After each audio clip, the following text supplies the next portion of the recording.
সব ব্যাপারে তৃণমূল, গরুও তৃণমূল, কয়লাও তৃণমূল, ময়লাও তৃণমূল, গাছের ঘাসও তৃণমূল।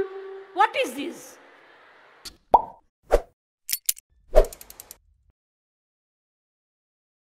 সোনা দানা পেলে তো লোকে খুশি হয়, কিন্তু সোনা দানা তো লোকে খেতে পারে না। আর সোনা দানা রাখবেন কি? বাবা, ওই ইঁদুর, তারপরে কি যেন বলে, চামচিকিরা যেভাবে ঘুরে বেড়াচ্ছে, আপনার অর্জিত পয়সা সব লুট করে নিয়ে যাবে। আর লুট করে নেবার পরে সিজার লিস্টও পাবেন না। আমি আমার চিফ সেক্রেটারিকে জিজ্ঞেস করব যে রামপুরহাটে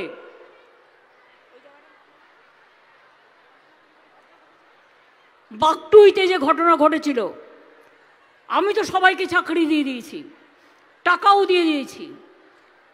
যে সিবিআইয়ের এখতিয়ারে ছিল সে খুন হয়ে গেছে তাদের আন্ডারে। তাছাড়াও তাদের ঘরবাড়ি থেকে যে জিনিসগুলো নিয়ে আসা হয়েছিল, যে টাকা পয়সাগুলো নিয়ে আসা হয়েছিল, সিজার লিস্ট দেওয়া হয়নি। তাদের টাকাগুলো উদ্ধার হয়েছে কি? চিটফান্ডের নাম করে অনেক লোককে গ্রেপ্তার করেছে, করতেই পারেন, চিটফান্ড আমরা কেউ সাপোর্ট করি না। কিন্তু মানুষের টাকা ফেরত দিলেন কোথায়? 12 সালে আমরাই প্রথম গ্রেপ্তার করেছিলাম সারদার মালিককে, সেই কাশ্মীরের বাতালিক থেকে। আজকে বলুন, আমরা তো অনেক 200 কোটি টাকা ফেরত দিয়েছিলাম গরিব মানুষকে। কিন্তু আপনারা যারা এজেন্সিরা, আপনারা সম্পত্তি সব নিয়ে নিলেন ওদের, সেইগুলো বেচে গরিব লোককে তার টাকা ফেরত দিয়েছেন কি আজ পর্যন্ত? আজ পর্যন্ত ফিরিয়ে দেয়নি। চিটফান্ডকে নিয়ে এসেছিল কারা? সিপিএম দল। সিপিএম দলের একটা কেউ গ্রেপ্তার হয়েছে? হয়নি। সব ব্যাপারে তৃণমূল, গরুও তৃণমূল, কয়লাও তৃণমূল, ময়লাও তৃণমূল, গাছের ঘাসও তৃণমূল। What is this? আমি ভেবে পাই না। একটা কাপড়ে যদি কালি পরে সেটাও বলবে তৃণমূল, একটা কাপড়ে যদি হলুদ রং পরে সেটাও বলবে তৃণমূল, একটা যদি কারো দাড়িতে একটু পেকে যায় সেটাও বলবে তৃণমূল, কারো যদি কাঁচা চুল থাকে সেটাও বলবে তৃণমূল, কেউ যদি এলাকায় দোকানদারি করে তাকেও বলবে তৃণমূল।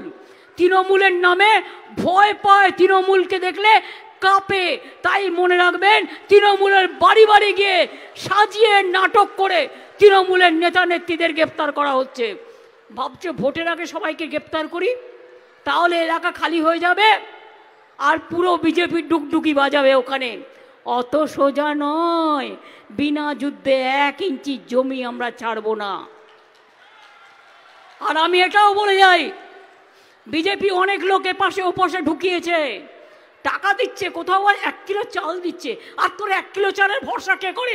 আমি তো 5 কিলো চাল দিই। সব লক্ষ্য রাখুন, সব সাধু কিন্তু সাধু নয়, আবার সবাইকে চোর বললে কিন্তু সব চোর চোর নয়।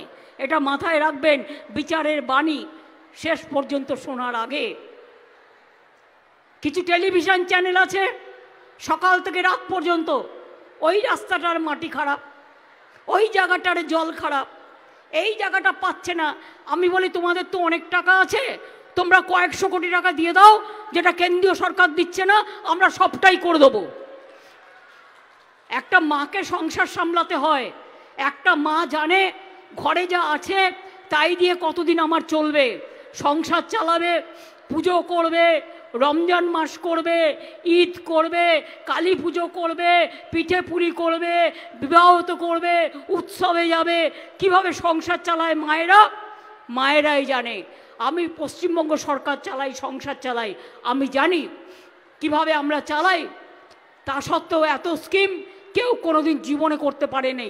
আমরা ঘরে ঘরে মানুষকে সুবিধা দিয়েছি।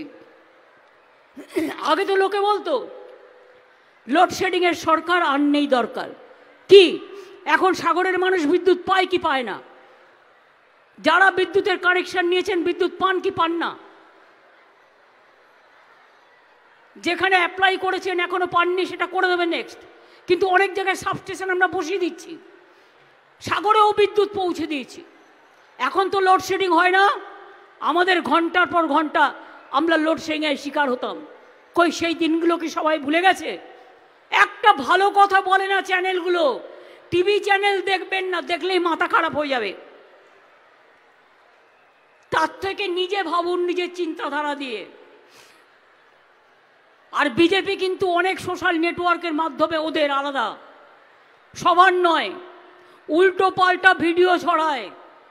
এই ভিডিও দেখে বিশ্বাস করবেন না, ওটা কিন্তু নাটকের মতো তৈরি করার ভিডিও।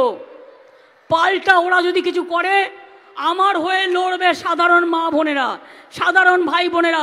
আপনারা পাল্টা ভিডিও করুন, করে বলুন এটা মিথ্যা, এটা জাল, এটা ফেক, পুলিশকে ডায়েরি করুন, আমরা অ্যাকশন নেব।